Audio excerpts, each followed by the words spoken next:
Leftist courts, leftist bureaucrats, and leftist politicians are working together to make our country dumber, more expensive, and less free.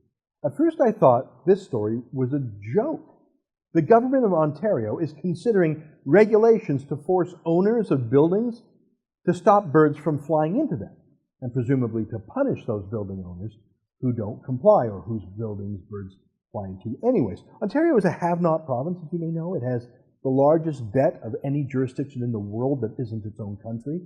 Taxes are high and going up. Electricity prices are the highest on the continent and are scheduled to go up for 20 more years. And now, this little bonus, that companies will have to spend millions of dollars to stop birds from flying into their buildings, or they will be punished. What a bunch of crackpots.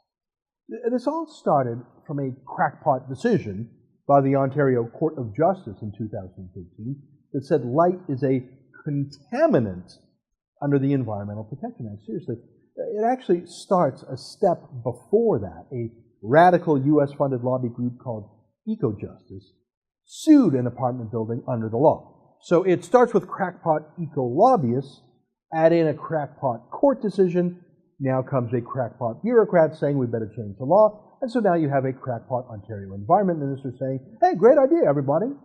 Now the fix is in. Can you imagine how many millions or billions of dollars are going to be commandeered to be wasted on blinds for skyscrapers in Toronto? By the way, brightly lit cities are beautiful. They're tourist attractions. They're a reason people love to live in the city. We call Paris the city of light. It's a compliment.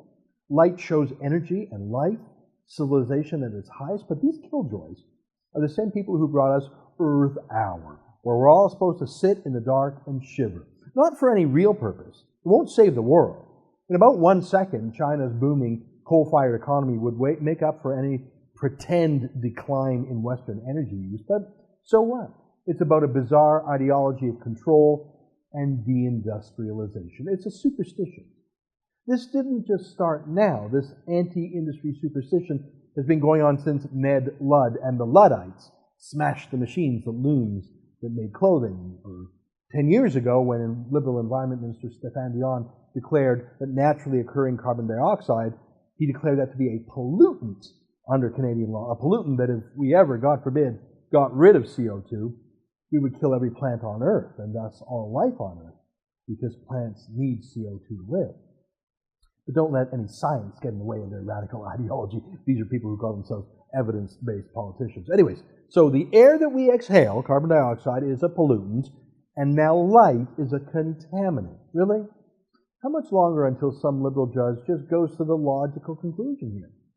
People are obviously a pollutant that must be regulated and reduced and eventually phased out. For TheRebel.media, I'm Ezra Levant.